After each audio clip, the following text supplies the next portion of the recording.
हो, हो. नमस्कार. आज जवळपास किती जॉईंट आहे? बापरे, बरीच झाली. Okay, okay, okay, okay. नमस्कार. मी मनोज पवार. आज बऱ्याच दिवसांनी म्हणजे जवळपास 1 ते 1.25 वर्षाच्या आसपासने क्लब हाऊसला आज पहिली मीट घेते. साहजिक टमाटरचा सप्ताह चालू होता. त्याच्यात एकादशीचा दिवस माझ्यासाठी निवडण्यात झाला. त्याच्याबद्दल सर्वांचे आभार. ॲडमिन पॅनलचे बी सर्वात महत्त्वाचे आभार. त्याच्यात सर्वात महत्त्वाचा विषय माझा जो स्पेशालिटी विभाग आहे टमाटो. म्हणजे माझा एक असा खास वर्ग नाही आहे किंवा ज्याच्याविषयी मी बोलू बुवा. नुसतं न्यूट्रिशन, फंगीसाईड, मी एक बाजारभाव पण एक अंदाजित लेखाजोखा आणि पूर्ण भारतातलं एकंदरीत टमाटोच्या क्षेत्राच्या बाबतीत विवेचन माझं अप टू डेट असतं बहुतांशी. आणि सर्वात महत्त्वाची थीम जी अपडेटेड नॉलेज म्हणतो आपण कुठल्याही क्षेत्रातलं म्हटलं म्हणजे ते इंजिनिअरिंग क्षेत्रातलं राहू दे, शेतकरी क्षेत्रातलं राहू दे अथवा बांधकाम क्षेत्रातलं राहू दे, याच्याविषयी चांगल्या प्रकारे निरीक्षणाच्या हिशोबाने काम करू शकतो. आता जो महत्वाचा विषय आहे टमाटोचं चर्चासत्र. आता फार लोक विविध प्रकारे टमाटोचं क्षेत्र पाहतात आणि टमाटो विषयी सांगायचं म्हटलं तर टमाटा हा एक असा पीक होऊन गेलेला आहे भारतात की कमी कालावधीत जास्त पैसे कमवण्याची नजर ही बहुतेक शेतकऱ्यांची आहे. पण येत्या काळात आपण ज्या पद्धतीने पाहतोय की वाढते चॅलेंजेस, वाढतं इश्यू, त्याच्यात लागवडीचं गुणसूत्र आणि बाजारभावांचं विश्लेषण करण्यात, या दोन गोष्टीमध्ये शेतकरी नेहमी फसताना दिसतो. अर्थात काय होतं, शेतकरी दरवर्षीचा अंदाज टमाटे लावत असतो. आता गेल्या वर्षी जी फेब्रुवारी मार्चची टमाटी होती ती अक्षरशः लाल चिखलाने विकली गेलेली होती मे महिन्यात. पण तीच एप्रिल मे ची जी लागवड होती ती म्हणजे आसमानाला छुई. आसमानाला कधी आयुष्यात एवढे भाव नव्हते पाहिलेले, म्हणजे कधी कोणत्या टमाटो उत्पादकाने एवढ्यापर्यंत त्या भावाची मोजणी गेलेली. मग याच्यात सर्वात महत्वाचं लक्षात काय येतं, म्हणजे भाव राहिला तेव्हाच खर्च करा असं नाही, की भाव नसला पण तेव्हा पण खर्च नका करू असा विषय नाही. टमाट्याची लागवड करताना सर्वात महत्वाचे दोन निरीक्षण नोंदवायचे असतात.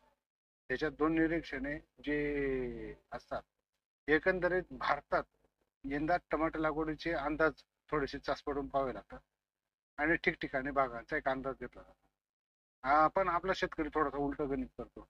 आपला शेतकरी जातो नर्सरी वाल्याकडे, यंदा किती रोप विकले गेले बघू मला सांग, पहिली गोष्ट. दुसरी गोष्ट, तो शेजारच्या हिशोबावर अजून नाही तर अन्यथा 4-5 गावाच्या हिशोबावर टमाट्याचं नियोजन करत असतो. या गावात एवढी टमाटे लागलेली, त्या गावात तेवढी लागलेली, मग या वर्षी कमी लागलेली. म्हणजे तो आपल्या परिसराच्या हिशोबावरती टमाट्याच्या लागवडीचं नियोजन करतो. पण ऍक्च्युली टमाटे हे पूर्ण भारतात पिकणार पीक हे पहिलं सर्वात लक्षात घेणं महत्वाचं आहे. टमाटे हे काही पिकांचं प्रथम दर्जाचं पीक आहे. जसं सांगायचं झालं तर कर्नाटक मधलं तुमचं साऊथ कर्नाटकचा दक्षिण भाग, मग त्याच्यात म्हैसूर जिल्हा येतो, कोलार येतो, त्याच्यात तामिळनाडूचा काही भाग येतो. हा सर्वात एक महत्वाचा विषय आहे.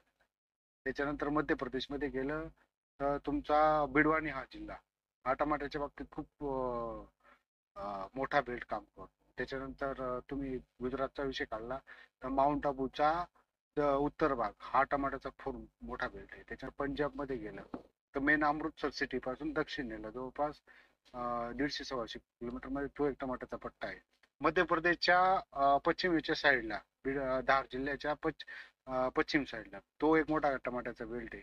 त्याच्यात नाशिक जिल्हा एक फार महत्वाचा बेल्ट आहे, नारायणगाव बेल्ट मोठा आहे, संगमनेर बेल्ट मोठा आहे, सिन्नर बेल्ट सुद्धा मोठा आहे. त्याच्यानंतर सर्वात महत्वाचा जिथली आपण नेहमी हा काही ऐकतो नारायणगाव, तसंच पुणा साईड जुन्नर पर्यंत तो एक फार मोठा बेल्ट आहे.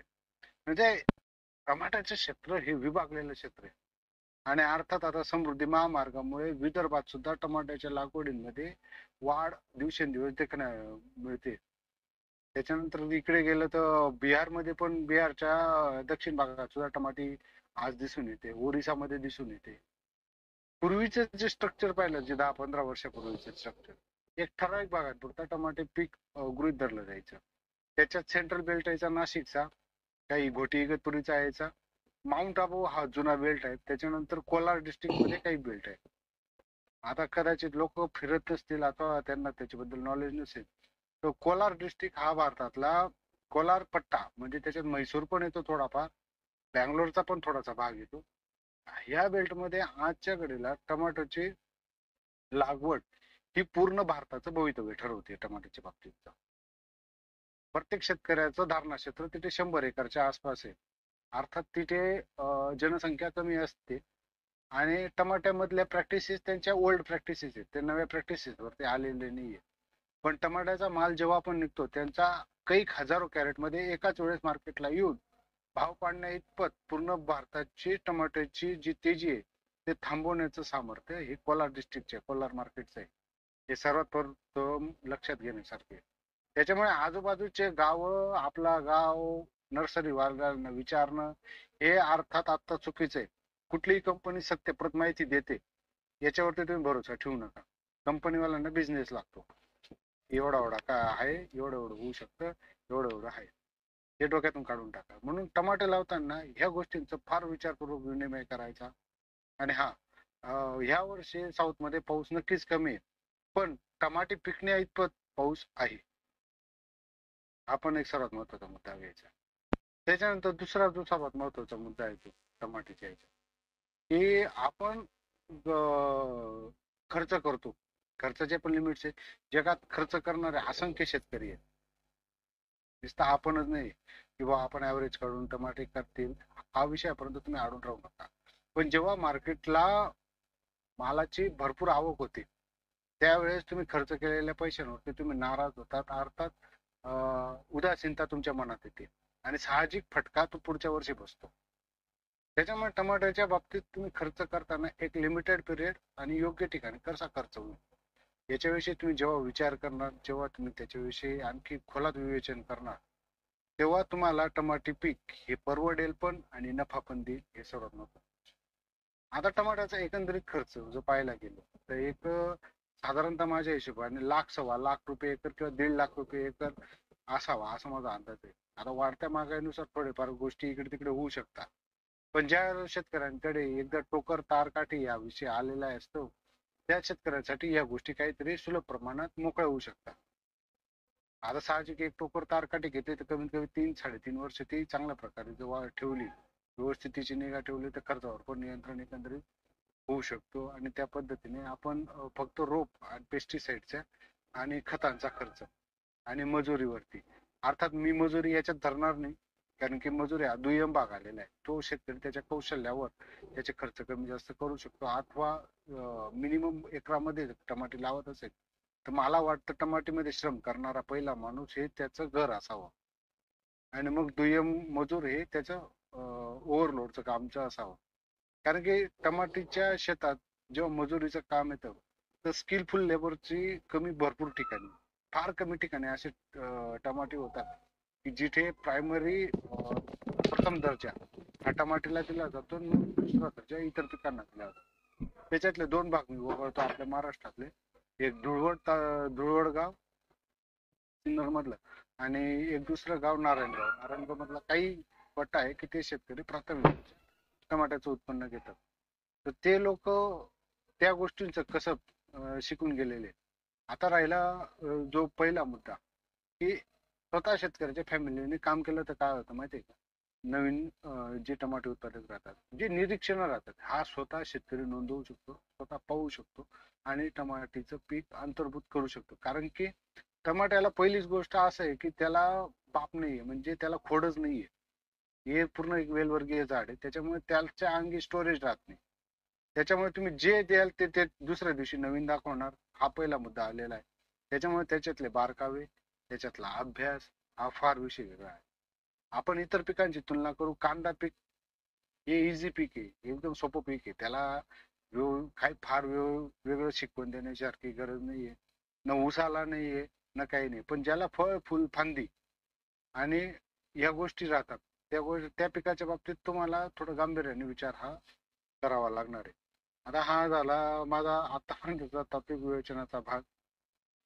खूप लोकांनी आजपर्यंत टमाट्याची शेती केलेली आहे, करून सोडून पण दिलेली आहे. हा खरं आजचा भाग आहे तो त्यांच्यासाठी आहे. कारण की टमाट्याच्या शेतीत खर्च कमी करता येऊ शकतो आणि त्याच्यात उत्पन्न पण घेता येऊ शकतं. याच्याविषयी सर्वात महत्वाचा आजचा माझा सब्जेक्ट राहणार आहे. आणि थोडस मनाला अभ्यासाची जोड राहिली. आणि टमाटो शेतात खरं अभ्यासाचा विषय हा फार महत्वाचा आहे. कारण की दररोज तुम्हाला नवीन कंपनी भेटते, दररोज तुम्हाला नवीन काहीतरी सल्ला भेटतो, दररोज तुम्हाला काहीतरी एक उमेद भेटते की आज मी काहीतरी नवीन करणार. पण टोमॅटो टोमॅटोच्या शेतीत निरीक्षणाला जेवढी ताकद आहे तेवढी ताकद कुठल्याही गोष्टीला नाही आहे. हे सर्वात महत्वाचं लक्षात घेण्यासारखं आहे. हे तुम्ही आता समजून घ्या. आता माझा पुढचा विषय येतो, जो टमाट्याच्या व्हरायट्या तुम्ही निवडता. आता मी ऍक्च्युअल मध्ये या सीझनच्या विषयीच बोलणार आहे, उन्हाळी सीझनच्या विषयी. जी पण तुम्ही टमाट्याची व्हरायटी निवडता प्रत्येकाची वेगवेगळी पसंत आहे. जसं दर 13 किलोमीटर वरती भाषा बदलली जाते. आपण महाराष्ट्राचं नेहमीच अवलोकन करतो, दर 13 किलोमीटर वरती भाषेमध्ये थोडासा डिफरन्स येत राहतो. तसंच आपल्या महाराष्ट्राच्या हवामानामध्ये दर 20 किलोमीटर वरती प्रत्येक व्हरायटीचा रिझल्ट हा एक परपेंडिक्युलरली वेगवेगळा राहू शकतो आणि राहतो पण. मी बऱ्यापैकी पाहिलेले. जसं 10 किलोमीटर वरती एखादी सिजंटाची 10-57च काम करते, तर काही 10 किलोमीटर वरती ती काम करत नाही पण 62-42 काम करते. म्हणजे तुम्ही सुद्धा एक अभ्यासला असेल, त्या गावामध्ये ही काम करते, त्या गावामध्ये ही काम करते, त्या गावामध्ये ही काम करते. तर याच्या मागचा सर्वात महत्वाचा विषय आलेला आहे, जो जमिनींचा विषय. सर्वात महत्वाचा विषय आलेला आहे जमिनीचा विषय. काही व्हरायट्यांना ज्या टेम्परेचर टॉलरन्स व्हरायटी राहतात, temperature tolerance not virus tolerance, temperature tolerance variety राहतात. ह्या व्हरायट्यांना कॅल्शियमच्या कमी जास्त प्रमाणानुसार या काम करत राहतात. आता ह्या कशा काम करतात मी तुम्हाला सर्वात महत्वाची एक लक्षात ठेवा. प्रत्येक ठिकाणच्या पाण्यात काही ना काहीतरी क्षार पडदा जमिनीत असतो पाण्याच्या ठिकाणी. तर त्यानुसार कॅल्शियमचं प्रमाण पाण्यातलंही कमी जास्त होत राहतं. अक्षरशः त्यांनी जे पारंपरिक पिकं घेत आलेले फ्लड पाण्याची पिकं वगैरे, त्या पद्धतीने जमिनीमध्ये क्षारांचं डिपॉझिशन अथवा कॅल्शियमचं डिपॉझिशन होत राहतं. आता काही जमिनीमध्ये कॅल्शियमचं प्रमाण नगण्य राहतं. त्या जमिनीमध्ये व्हरायट्या अलग वेगळ्या तऱ्हेने परफॉर्म करतात. ज्या जमिनीमध्ये कॅल्शियम चांगलं राहतं त्या जमिनीमध्ये वेगळ्या पद्धतीने परफॉर्म करतात. मी कॅल्शियम वरती एवढा जोर का बरं देतोय, कारण की ज्या व्हरायट्यांचं कॅल्शियमचं शोषण हे जास्त राहतं त्या व्हरायट्या ह्या तुम्हाला जास्त प्रमाणात सूट होतात उन्हाळ्याच्या वातावरणात. कारण की शेंडा वाढीसाठी सर्वात महत्वाचा विषय येतो कॅल्शियम. फळणं तडक त्याच्यासाठी विषय येतो कॅल्शियमचा. पानांच्या सुरकुत्या न वळणं त्याच्यासाठी विषय येतो कॅल्शियमचा. पानाच्या पेशी भित्तिका भक्कम होण्यासाठी विषय येतो कॅल्शियमचा. फळ टणक राहण्यासाठी विषय येतो कॅल्शियमचा. त्याच्यानंतर या ज्या सुटेबल कंडिशन आहेत उन्हाळ्याच्या वातावरणात फळ कसं हवं, तर ते कॅल्शियमने भरपूर्ण असावं, त्याच्यानुसार व्हरायट्यांची डिझाईन झाली. आता तुमच्या जमिनीतलं ऍक्च्युअल मधलं कॅल्शियमचं हे तुमचं मॅन्युअल प्रॅक्टिस आहे तर कॅल्शियम मी याच्यात धरत नाही. नाही तर मग माझ्याकडे टमाटी आहे, मग मी कॅल्शियम नायट्रेट देईल, मी टमाटी काढून घालेल, त्याच्यातला विषय नाही. तुम्ही देऊन देऊन देणार किती, 25 किलो देणार, 30 किलो देणार, 100 किलो देणार, 500 किलो देणार, पण त्याच्या व्यतिरिक्त पण गरज राहते टमाट्याला उपलब्ध कॅल्शियमची. तर त्याच्याविषयी पण सर्वात महत्वाचं शिकून घेण्यासारखं आहे. कारण की एक परपेंडिक्युलर डोस कॅल्शियम हा हेवी मेटल एलिमेंट आहे. सर्वात महत्वाचं लक्षात घेणं इतका हेवी की त्याला आपण नेहमी म्हणतो कॅल्शियम सोबत बोरॉन देऊ, कॅल्शियम सोबत थोडंफार पोटॅश देऊ, तो आपटेक नाही.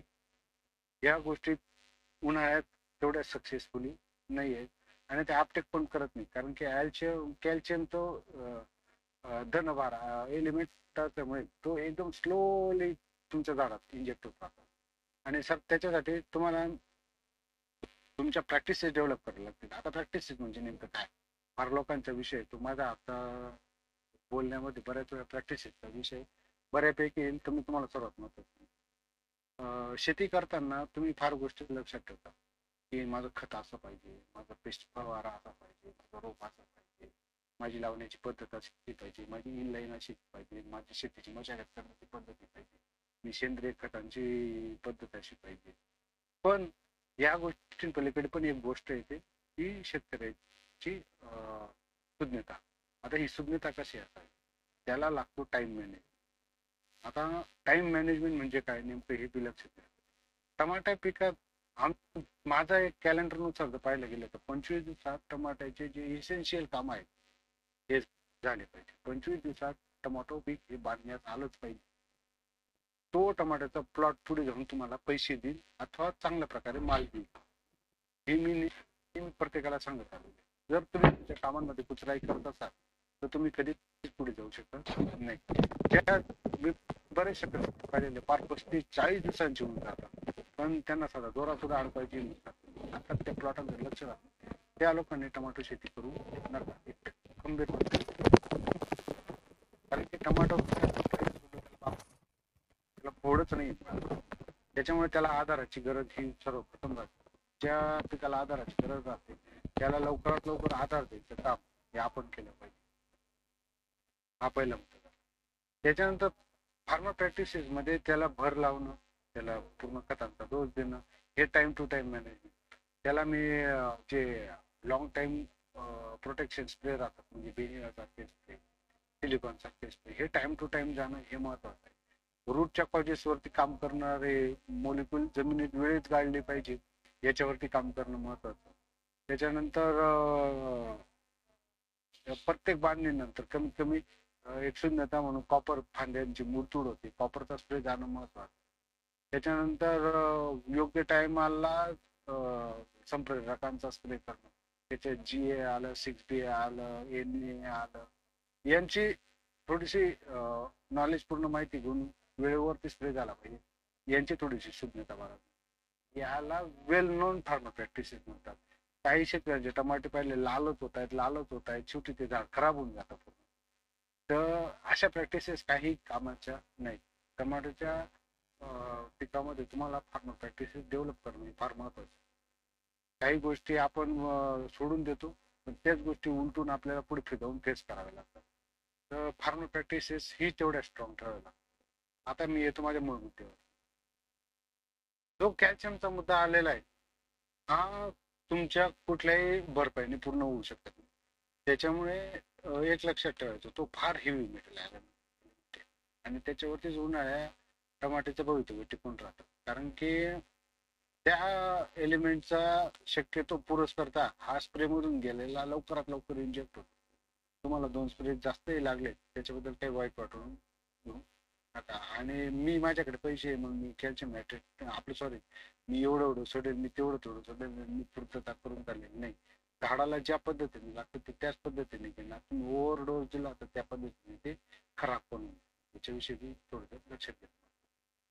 त्याच्यानंतर सर्वात तो महत्वाचा मुद्दा आहे तो टमाटर पिकाला जो पाण्याचा जो मॅनेजमेंटचा जो विषय हा फार महत्वाचा. उन्हाळ्यात बहुतांशी सीझन मध्ये आता फेब्रुवारी मार्च 15 पर्यंत तुम्हाला मल्चिंग पेपरची काहीही अडचण नाही. मल्चिंग पेपर टाकू शकता, पण ज्या जमिनींमध्ये चुन्याचं प्रमाण म्हणजे कॅल्शियम बायकार्बोनेटचं प्रमाण 15 पेक्षा अधिक असेल तर कृपया त्या शेतकऱ्यांना माझी विनंती आहे, तुम्ही कृपया याच्या नादात पडू नका, मल्चिंग पेपरच्या नादात पडू. कारण की ऍक्च्युली तो जो सबस्टन्सेस आहे तो हीटच इतकी जनरेट करून धरतो की पुढे जाऊन रोगची वाढ पण खुंटते, परिणामी रोपांची वाढ खुंटते, परिणामी तुमच्या प्रगतीची वाढ खुंटते. ही गोष्ट थोडीशी लक्षात घेण्यासारखी आहे. त्याच्यानंतर दुसरा मुद्दा आहे, तुमच्या पाण्याची तुम्ही चेकआउट पोझिशन घ्या. कारण की यंदा आहे दुष्काळी पोझिशन होत्यांची. पाणी हे क्षारयुक्तच असणार प्रत्येकाचं, म्हणजे ज्यांचे स्थानिक विहिरी आहेत त्यांचं. बहुतेकांचं बोरवेलच आहे, पण वाहत्या ह्या टमाट्याच्या सीझनला जेवढं तुम्ही वाहतं पाणी वापरणार नदीचं, घोड्याचं, नाल्याचं, ते तुम्हाला प्रॉफिटेबली होऊ शकतं. कारण की त्याच्यात एवढे क्षार नसतात. आता क्षार बी राहिले तर ते आजूबाजूला डिपॉझिट होऊ शकतात, तुम्हाला निर्मळ मिळाल. या बाबतीत मला फार आनंद होईल. नसेलच तर त्याच्याविषयी पण तुम्ही काम करा. काही नाही, हार्ड वॉटर कंडिशनर बसवा.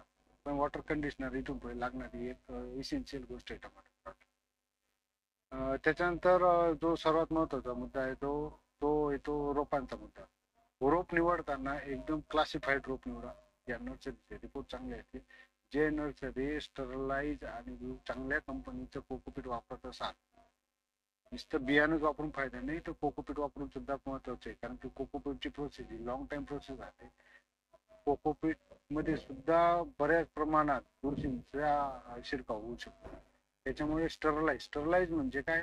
स्टरलाइज म्हणजे निर्जंतुकीकरण. त्या कोकोपीटचं निर्जंतुकीकरण करून व्यवस्थित प्रमाणे त्याच्यात पाणी स्टोरेज होऊ शकतं. अशा पद्धतीचे कोकोपीट नर्सरीवाल्यांनी वापरणं महत्वाचं आहे. तर त्याच्यात रोपांची वाढ ही ठराविक दिवसातच झाली पाहिजे. रोप हे जास्तीत जास्त 16 ते 21 दिवसाच्या आसपास रोप असावं. त्या रोपाला व्यवस्थित हार्डनिंग केलेले असावं. रोपाचा खालचा जवळपास 1 ते 1.5 इंचाचा पेरा तपकिरी ब्राऊन कलरचा असावा. रोपात जवळपास 5 पानं असावी. त्याच्यानंतर रोपावरती कुठल्याही किडीचा प्रादुर्भाव नसावा. रोपाची लिप इंडेक्स हा मोठा असावा. सर्वात महत्वाची गोष्ट, रोपाचा जो लिप इंडेक्स आहे तो मोठा असावा. त्याच्यानंतर कुठलंही रोप हे टॉनिक अथवा कुठल्याही संप्रेरकांनी वाढवलेलं नसावं. आणि रोप मालकाच्या पाठीमागे घाई करून रोप आणलेलं नसावं. मला आजच लावायचंय, माझ्याकडे माणसं आहेत, तू मला कसंही रोप दे, अशा पद्धतीचं तुम्ही काही काम करू नका. म्हणजे रोपाची निवड सुद्धा एक शास्त्रीय पद्धतीने आणि शांततेच्या हिशोबाने झाली पाहिजे. जेव्हाही कोकोपीट मधून रोप व्यवस्थित उपटलं जातं, तेच रोप योग्य म्हणावं. मुळींची वाढ सर्वात महत्वाची करावी. आणि रोप शक्यतो तुम्ही चौकोनी कोकोपीट मधलं घ्या. कारण की चौकोनी ट्रेच्या कोकोपीट मधलं घ्या. कारण की जो सोटमूळ राहतं टमाट्याचं, हे जेव्हा कॉईल होतं वयाच्या जवळपास 25-26 दिवसानंतर, तेव्हा ते कॉईल रूट मारतात.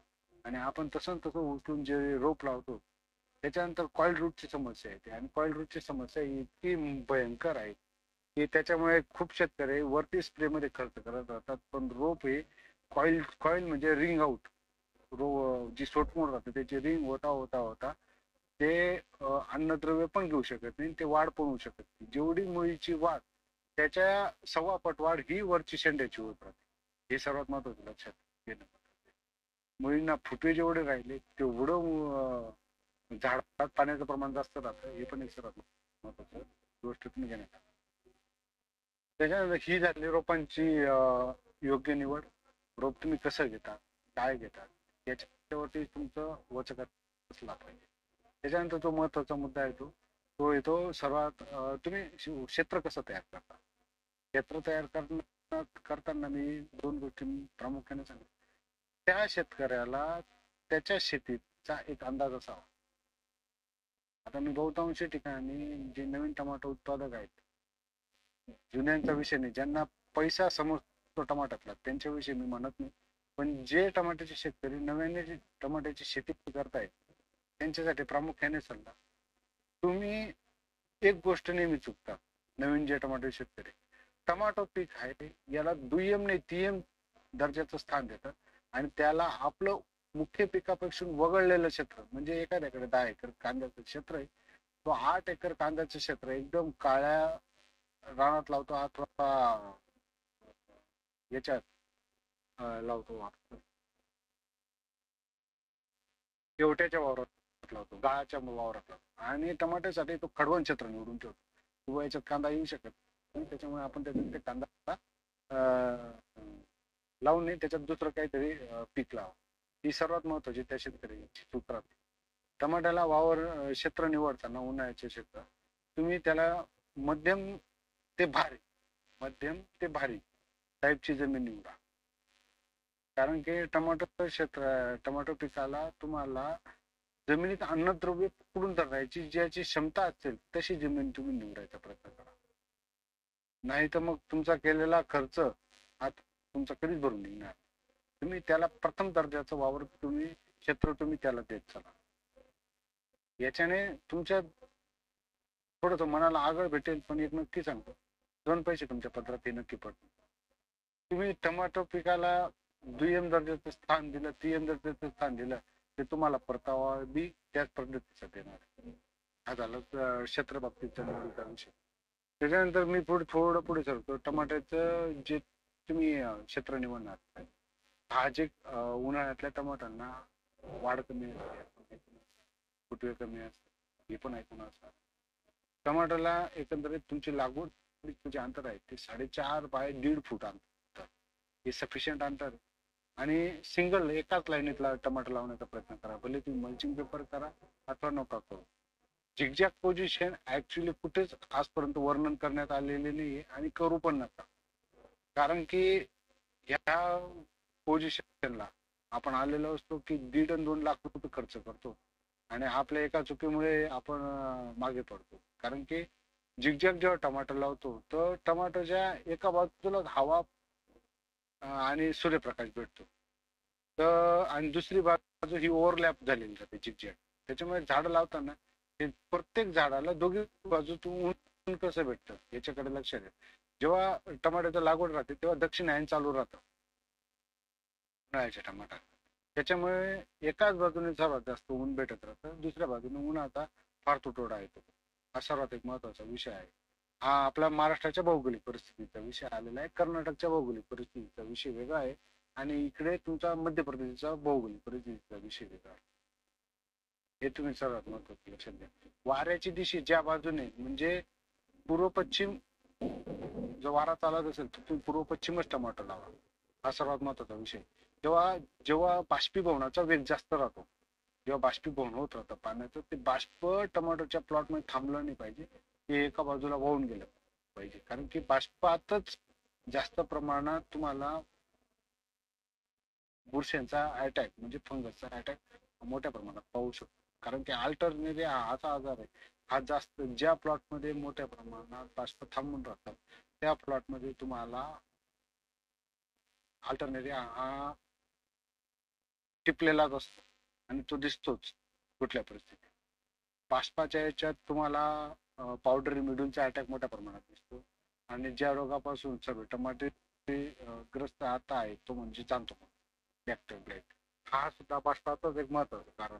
त्याच्यामुळे ज्या दिशेने वारा आहे तर पूर्व पश्चिम वारा येत असेल तर तुमच्या सऱ्या सुद्धा पूर्व पश्चिमच असल्या पाहिजे, हे सर्वात महत्वाचं आहे. मग त्याच्यासाठी काही गोष्टींना तुम्हाला कॉम्प्रोमाइज करावं लागलं तर ही करा, पण ही गोष्ट सर्वात महत्वाची लक्षात येईल. जेव्हा आपण जमिनीतून पाण्याचं बाष्पीभवन येतं वाऱ्याने साहजिक ती झुळूक लांबपर्यंत गेली पाहिजे, लवकर वाहून गेली पाहिजे आणि प्लॉट हे जास्तीत जास्त 120 फूट लांबपर्यंत सरीची असावी किंवा 150 याच्यापेक्षा जास्त लांबीचे नको. कारण की ते दोन प्रकारे आपल्याला हानिकारक येतात. कारण की उन्हाळ्यात ऍक्च्युअल मध्ये स्प्रे थोडेसे मीडियम रेंजचेच लागतात, काही फार मोठ्या प्रमाणात स्प्रे लागत नाही. बाष्पही वाहून जायला लागतं आणि जो लोड राहतो स्ट्रक्चरचा तोही थोडासा डिवाइड होऊन जातो. याच्यावरती थोडंसं लक्षात द्यायचं. त्याच्यानंतर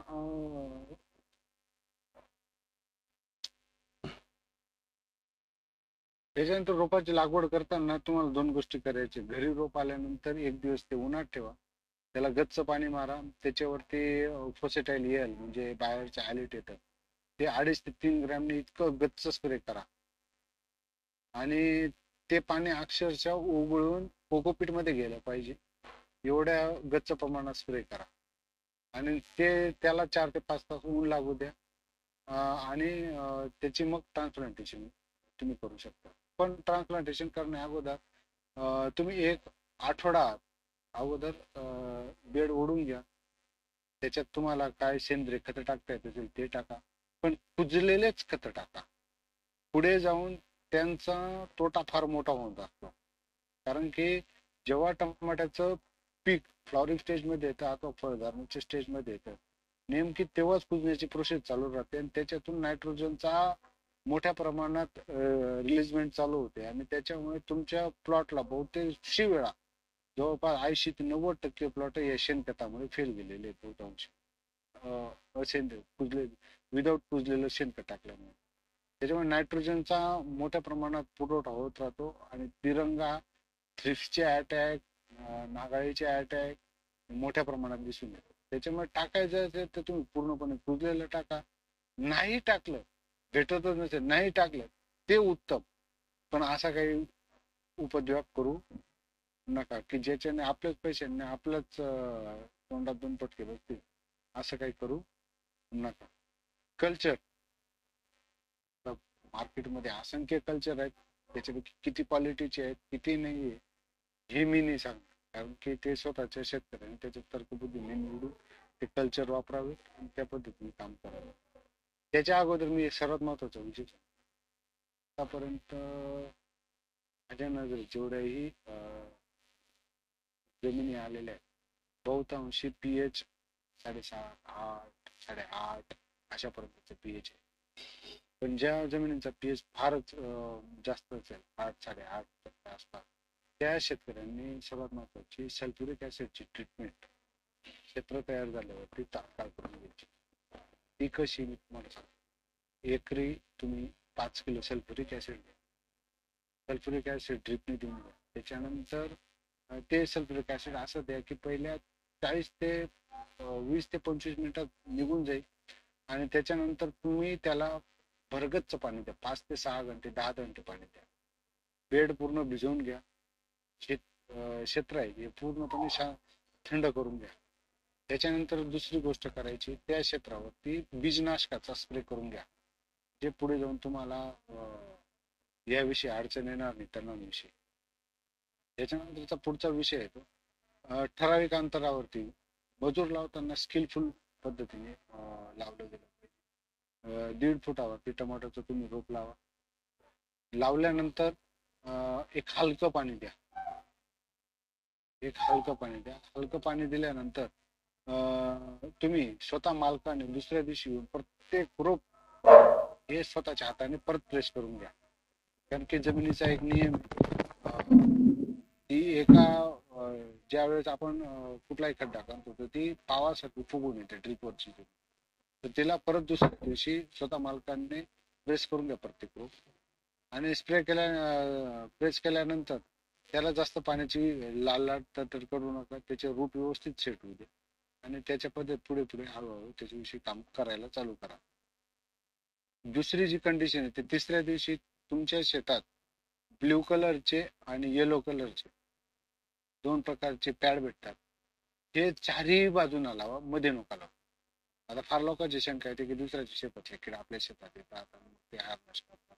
तसं नाही. त्यांचा वापर फक्त एक इंडिकेशन म्हणून करा. कारण किती प्रमाणात आपले टमाटोच्या प्लॉटमध्ये किडी येत आहेत याचा एक अंदाज करा. जर ते 1 आणि 2 दिवसात भरून जात असतील तर तात्काळ स्प्रे घ्या काहीतरी कीटकनाशकाच्या विषयी. आणि माझा एक हिशोब आहे, तुम्ही पावडर स्प्रे मध्ये सुरुवातीला भरते पावडर स्प्रे मध्ये तुम्ही साप पावडर घेऊ शकता.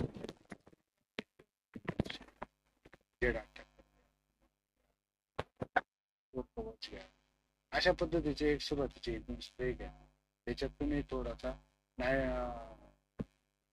टॉनिक बेस एखादा इन्सेक्टिसाइड टॉनिक बेस त्याचा तुम्ही वापर करू शकता. अशा पद्धतीने तुम्ही पुढे सरकला तर मी माझ्या एक अभ्यासाद्वारे सांगतो की सुरुवातीपासून तुम्ही प्रोटेक्टिव्ह मध्ये काम करा. बिघडल्यावर काम करण्यात मजा नसते. टमाटर पीक खराब झाल्यानंतर त्याच्यात तुम्ही बिलकुल ही इंटरेस्ट घेत नाही आणि ते पीकही पुढे त्या पद्धतीने काम करत नाही. हा सर्वात महत्वाचा विषय. त्याच्यानंतर जो बेनिव्याचा विषय मी बेनिव्या इच अँड एव्हरी प्लॉटला सजेस्ट करतो. त्याच्यावरती आमच्या 7-8 वर्षापासून कंटिन्युअसली प्रॅक्टिस चालू आहे आणि त्या मोलिक्युलने आजपर्यंत खूप प्लॉट सुस्थितीत आणि लॉंग टाइम पर्यंत ठेवलेले आहे. त्याचा एक स्प्रे तुम्ही 12व्या दिवशी घ्या आणि दुसरा 24व्या दिवशी घ्या. एका एकराला 360 ml गेलंच पाहिजे पहिल्या स्प्रे मध्ये आणि दुसऱ्याही स्प्रेला 360 ml गेलंच पाहिजे. ह्या फार्मा प्रॅक्टिसेस तुम्ही डेव्हलप करा. आणि ह्या डेव्हलप करताना तुम्हाला सर्वात महत्वाचं आहे, तुम्हाला स्प्रे हा झाडाला मारायचा नव्हे जमिनीला. काही काहींचे नोजल इतके मोठे राहतात की पूर्ण जमीन पण भिजते झाड पण भिजतं. असा काही उपद्रव करू नका. फक्त झाडापुरता स्प्रे केला पाहिजे याचा तुम्ही थोडासा विचार करा आणि त्याच्यानुसार कारवाई करा. त्याच्यानंतर लिक्विड फर्टिगेशनचा किती दिवशी ऍक्च्युअली वापर करावा याच्याविषयी मला फार प्रश्न आलेले. हे या शेतकऱ्यांना मला एकच सांगणं, तुम्ही रूट व्यवस्थित सेट होते. रूट सेट व्हायला कमीत कमी 8 दिवस लागतात. 8 दिवस.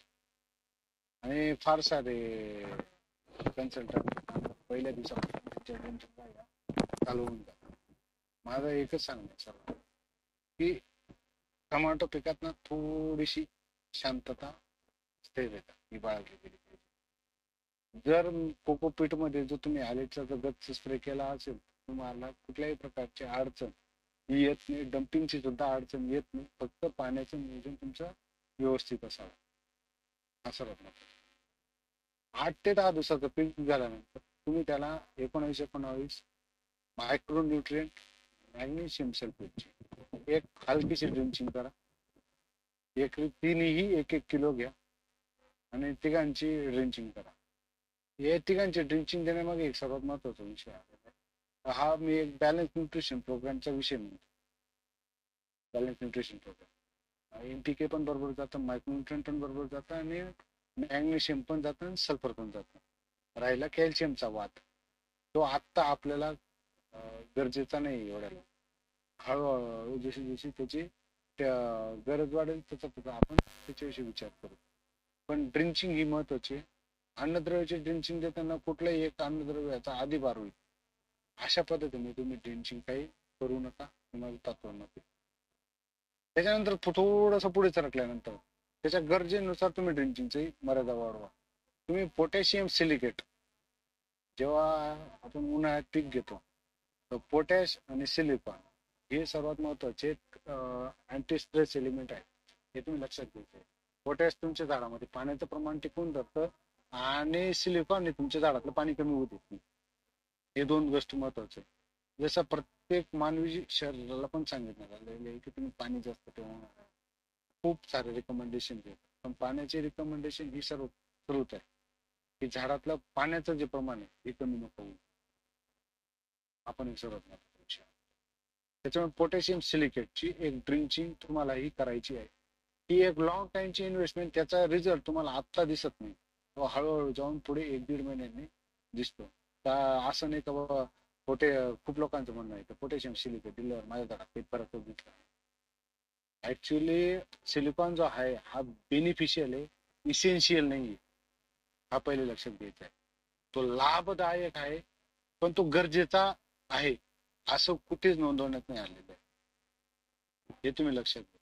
लाभदायक म्हणजे विपरीत काळात तुम्हाला तुमच्या पिकाची जी शारीरिक कमतरता आहे ती तूट भासू देण्याचं काम तूट न भासू देण्याचं काम हे सिलिकॉन करतं. याच्याविषयी तुम्ही थोडासा आणखी बारीकीने विचार करा.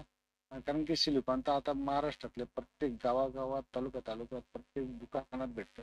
त्याच्याविषयी थोडंसं तुम्हाला अभ्यास काम करून करावं लागणार. त्याच्यानंतर थोडंसं पुढे सरकतो.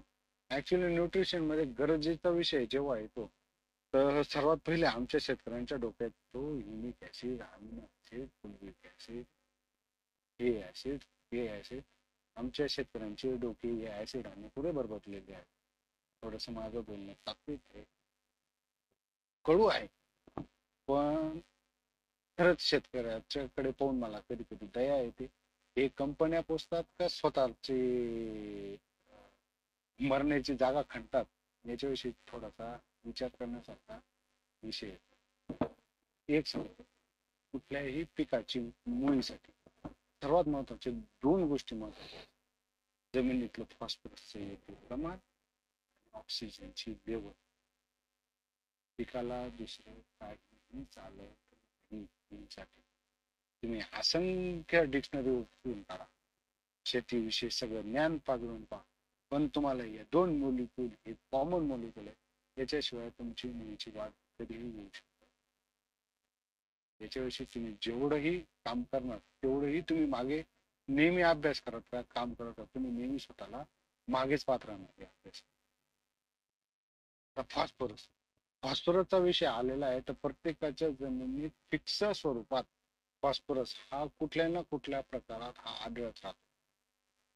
तुम्ही साधा खडकाळ मातीचा बी सॅम्पल काढा, जमिनीचाही सॅम्पल, तुम्हाला फॉस्फरस असा. मग काय नवीन फॉस्फरस द्यायची गरज आहे का? तर बिलकुल नाही, अजिबात नाही.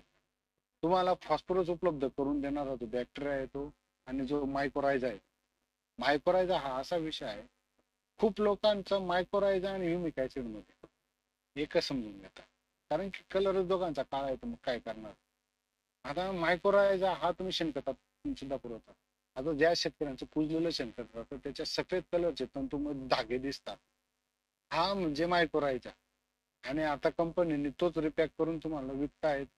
काय त्यांच्या किमती असतील त्याच्याविषयी मी म्हणत नाही, पण तो पण मायक्रोरायझा आहे. आता मायक्रोरायझा मध्ये इंडो मायक्रोरायझा आणि ऍक्टो मायक्रोरायझा असे दोन टाईप येतात. इंडो खरं तर फळभाज्यांसाठी, फुलपिकांसाठी वापरला जाणार आहे. तो तुमच्या कांदे वगैरे या पिकांसाठी कामात येणार आहे मायक्रोरायझा. ते इंडो मायक्रोरायझा हे काही प्रोडक्ट मध्ये एकत्रितच येतात. त्याचा तुम्ही एक हलकीशी एक ड्रिंचिंग करा, त्याच्याबरोबर फॉस्फरस सोल्युबलायझिंग बॅक्टेरिया जे BSB चा वापर करा. खूपच चांगल्या कंपनीच्या घेण्यात मजा नाहीये. काही सरकारी कंपन्या आहेत त्या सुद्धा चांगल्या देतात, जसं RCH झालं, इफको झाला, अप्रतिम क्वालिटीचे देतात. फक्त बॅक्टेरिया घेताना दोन गोष्टीचं लक्षात ठेवायचं: लिक्विड घ्यायचं आणि 6 महिन्याच्या आतला घ्यायचा. त्याच्यावरती किती लिहिलं राहील 3 वर्ष 4 वर्ष, शेवटी तो एक सजीव प्राणी आहे, त्यालाही खूप लिमिटेशन आहे. तर तुम्ही घेताना त्या 6 महिन्याचा बॅक्टेरिया घ्यायचा आणि मायक्रोरायझाच्या विषयी तेवढी एक गोष्ट राहते. मग आता काहींचा विषय आलेला आहे की याच्यात आपण मग ट्रायकोडर्मा टाकावा, ट्रायकोडर्मा अर्जानियम टाकावा. शेतकऱ्याचा कंटाळा आता हा जगात सुरूच आहे, मला सगळं एकत्र टाकलंच पाहिजे आणि माझं काम एका बाबतीत मिटलं पाहिजे. बाबा असं काही करू नका. शेवटी काही जैव मित्र बुरशी आहेत आणि काही शत्रू बुरशी पण आहेत. प्रत्येकाचं काम होऊ देत चला आणि त्या पद्धतीने तुम्ही करा. तुम्ही PSB ची मायक्रोरायझेची ड्रिंचिंग केली, अप्रतिम मुळीच्या बाबतीत रिझल्ट येते. फक्त जमिनीत त्यावेळी वापसा ठेवा ज्यावेळी ड्रिंचिंग करा. हळूहळू त्यांचं काम करू द्या आणि त्या पद्धतीने काम करा. कारण की मुळीचा जो शेवटचा टोक राहतो त्याच्यातून फॉस्फरस आणि फेरस अपटेक होतो, हे लक्षात ठेवा. जिथेही तिला आडवा खडा आला म्हणजे तुम्हाला कॅल्शियम भेट, त्यावेळेस ती मुळी थांबते, ती दुसरीकडून दुसऱ्या मुळीला ताकद देते की त्या पद्धतीने. त्याच्यामुळे फॉस्फरस हा सर्व महत्वाचा एलिमेंट आहे, हे तुम्ही लक्षात घ्या. फॉस्फरसला डोळा आड करू नका. त्याच्याबरोबर तुम्ही पहिलं जे लिक्विड देणार आहात, जवळपास पहिलं लिक्विड मी सजेस्ट करेल 17व्या ते 18व्या दिवशी. हे 1261 किंवा 1340-13 याच्यापासून चालू. 1261 मध्ये ऍक्च्युअल मध्ये अमोनिकल नायट्रोजन राहतं, मी मान्य करतो, पण त्याच्याविषयी एक गोष्ट लक्षात ठेवा: आकाशात जेव्हाही ढग असतील, तुमची जमीन खूपच शारपड असेल. तिसरी गोष्ट, तुमच्या पूर्वानुभव, तुमची जी पीक आहे त्याच्यावरती किडींचा जास्त अटॅक होत असेल, तर तुम्ही 1261 ग्रेडला थोडा फाटा द्या, तुम्ही 1340-13 वरती जा. ही गोष्ट लक्षात ठेवा. घेताना खतं व्यवस्थित चांगल्या क्वालिटीची घ्या, चांगल्या कंपनीची घ्या, चांगली रिझल्ट असली.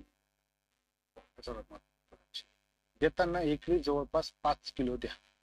पाणी जास्त नको देऊ, जेवढं पाणी देईल तेवढंच खत द्या. जेवढं पाणी चालेल तेवढ्याच वेळेस खत द्या आणि पाणी बंद करून द्या. म्हणजे पाण्याच्या कक्षेतच खतांची जी कक्षा राहील ती एकच असली पाहिजे, एवढं लक्षात. फार काही त्याला हेवी मेटल एलिमेंट असं काही टाकू नका. त्याच्यानंतर 25व्या दिवशी जो तुमचा बेनिवाचा स्प्रे होतो, त्याच्यानंतर तुम्हाला एक खताचा एक डोस, भरभक्कम आणि चांगला डोस तुम्हाला द्यायचा आहे. त्याच्यात तुम्ही साधारणतः 25 किलो अमोनियम सल्फेट घ्या, 10-26 घ्या. त्याच्यानंतर या पॅरामिला कॉम्प्लेक्स घेऊ शकता. त्याच्याबरोबर मायक्रोन्यूट्रियन मधली चांगली काम करणारी कंपनीचा मायक्रोन्यूट्रियन द्या आणि त्याच्याबरोबर तुम्ही सर्वात महत्वाचं कॅल्शियम प्लस बोरॉन असणारं फर्टिलायझर द्या. आणि त्याच्यानंतर एक सर्वात महत्वाचा ऍडिटिव्ह मुद्दा करतो: ज्या जमिनी जास्त प्रमाणात ओल्या असतात, त्या जमिनी त्या शेतकऱ्यांनी सर्वात कार्बोट 4 ते 5 किलो या गोष्टी ऍडिटिव्ह करून फार कसं एक समान झाडाला दोन्ही बाजू व्यवस्थितपणे भर लावून एक चांगल्या प्रकारे पाणी द्यायचे. टोमॅटो पिकात तुम्हाला दर दिवशी दर दुसऱ्या दिवशी तुम्हाला 3 ते 4 पानांची नवीन फूट दिसते. त्याच्यावरती तुम्हाला कॉन्टॅक्ट बुरशीनाशक म्हणजे डायमिथिओ कार्बामेट ग्रुप मधले बुरशीनाशक.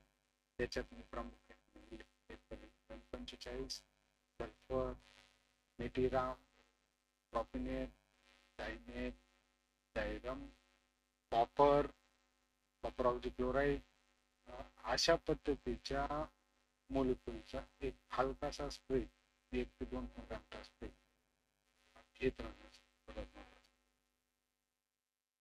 वेनिला घेतल्यानंतर तुमच्या फारशा गोष्टी या दिवसेंदिवस कमी होत जातात. तुम्हाला जास्त कीटकनाशकांची गरज येत नाही. या अशा पद्धतीने पुढे सरकतात. त्याच्यानंतर जो महत्वाचा विषय, पीक बांधणीचा विषय. टमाटोचं स्ट्रक्चर बांधताना थोडस चांगल्या प्रकारे आणि भक्कम बांधा. तिथे कंजूसी करू नका. तिथे कंजूसी केली की तुमच्या टमाटोच्या पिकामधला मूळ हा सगळा दिवसेंदिवस ठोकर काठींची निवड एकदम भक्कम प्रकारे करा. धार चांगल्या पद्धतीचा वापरा. जे सपोर्ट देणार हे स्ट्रॉंग निवडा. आणि बांधणी करताना एकदम शांततेत, आता थोडासा खेळ आलेला आहे प्लास्टिक दोऱ्यांचा, पण अर्थात पैसे वाचतात म्हणून शेतकरी त्याच्याकडे जास्त झुकावत होते. पण खरा तो विषय जी आपली सुरू येते तिथे त्यांनीच बांधणी केली पाहिजे असं माझं विमर्श आहे. पण काही शेतकऱ्यांच्या प्रॅक्टिस त्यांनी त्यांच्या कौशल्यावरती पूर्ण करून दाखवलेले आहेत. त्याच्याबद्दल मी त्याला काही पूजा फाटा देत नाही. तेही बांधू शकतो. त्याच्यानंतर जो सर्वात महत्वाचा विषय आहे याविषयी आपण फळ फुल सेटिंग याच्या बाबतीत असंख्य लोकांच्या कंप्लेंट्स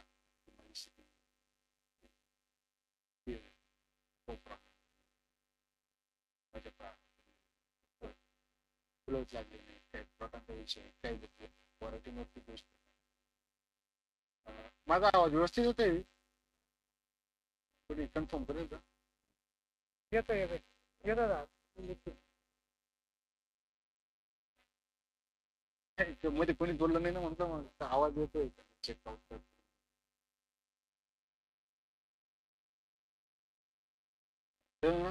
हा जो महत्वाचा विषय बांधणी ही एकदम व्यवस्थित करा. आणि त्याच्यानंतर तो विषय येतो सेटिंग. सेटिंग म्हटलं तर हा प्रत्येक शेतकऱ्याचा जगला त्याचा विषय. खूप शेतकऱ्यांना सेटिंगचा अर्थ समजत नाही. समजला पण त्याच्यातलं नॉलेज नाही, त्यांची चुकी नाही.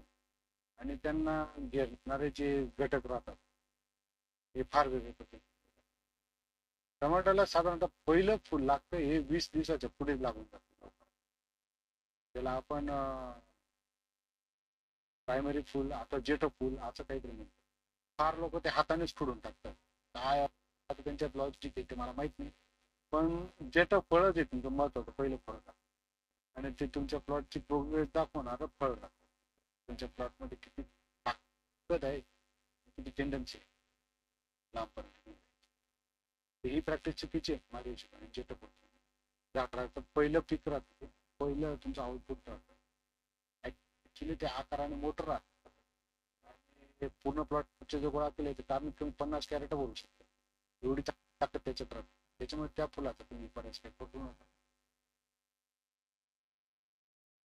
त्याच्यानंतर जे याविषयी विषय करायचा राहिला तर सेटिंगमध्ये न्यूट्रियनचा थोडासा विचार करण्याचा. जेव्हाही ढगाळ वातावरणाचा विचार येतो तर याच्यातली न्यूट्रियनची जी खेळी राहते फार विचित्र राहते.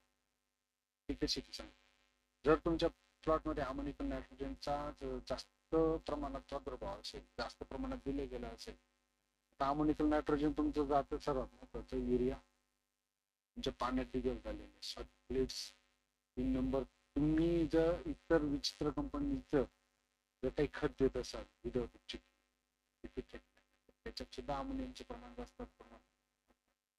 तर या गोष्टी लक्ष ठेवायचं. आणि ज्या शेतकऱ्यांनी कुजलेलं शेणखत न टाकता डायरेक्ट विदाउट कुजलेलं शेणखत जे टाकतात त्या शेतकऱ्यांच्या प्लॉटमध्ये सेटिंग आणि कलरच्या क्वालिटीचे कंप्लेंट येत राहते. आपण अमोनियम नायट्रोजन ज्या दिवशी प्लॉटमध्ये जास्त होतो तुम्हाला सेटिंग झगडा करावा लागतो. झाडाची अवास्तव वाढ ही पाहावीच लागते. झाड तुम्हाला एक ठराविक उत्पन्न देऊ शकत नाही हे तुम्हाला लक्षात घ्या. कमीत कमी 40 टनचं जर टार्गेट ठेवत असेल तर प्रत्येक झाडापासून तुम्हाला 5 ते 5.5 किलो माल भेटला पाहिजे असं कमी. 5 ते 5.5 म्हणजे तुम्हाला एका झाडापासून कमीत कमी 60 ते 70 फळ मिळाली. आणि त्या पटीने जर आपण फुलोरा पाहिला तर फुलोरा 200, 250, 300 फुलोरा. मग बाकीचा फुलोरा जातो कुठे? आपण प्रश्न विचार करण्याचा आहे. त्याच्यामुळे प्रत्येक फुल हे सेट होईल याच्याविषयी तुम्ही तमा वागू नये.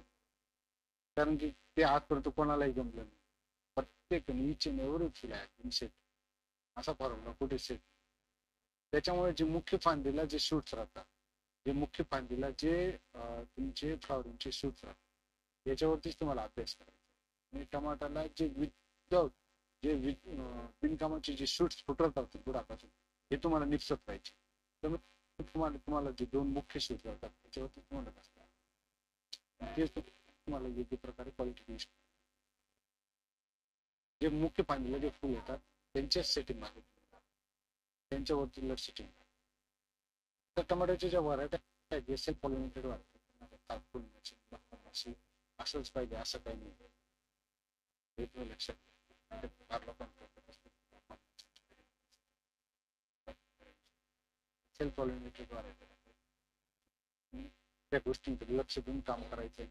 आणि अमोनिकल नायट्रोजनच्या झाडाचा प्रभाव कमी करण्यासाठी तुम्ही कोबाल्ट सल्फेट, पोटॅशचा योग्य वापर, अमोनियम मॉलिक्युलर वापर, त्याच्यासाठी जनप्रभावित पोटॅशियम सोनाचा वापर तुम्ही करू शकता. त्याच्यानंतर तुम्ही सिलिकॉनचा वापर तुम्ही योग्य प्रकारे करू शकता. याच्यामधले इन डिटेलेशन माहिती मी आता काही सांगणार कारण त्याच्यावरती बोलायला आपल्याला त्याचे 10 पण कदाचित कमी करू शकता असा विषय आहे. त्याच्यानंतर जो पुढचा विषय येतो जो सर्वात महत्वाचा सेटिंग. सेटिंग पिरियड मध्ये उन्हाळ्याचे प्रॉपरली उन्हाळ्याचे सेटिंग पिरियड तुम्ही जीएचा एक चांगला प्रभाव वापर करू शकता. पण तुमच्या झाडाच्या सर्व न्यूट्रियनच्या गरजा या त्यावेळेस पूर्ण आहेत. आता बऱ्याच ठिकाणी नायट्रोजनचा वापर केला.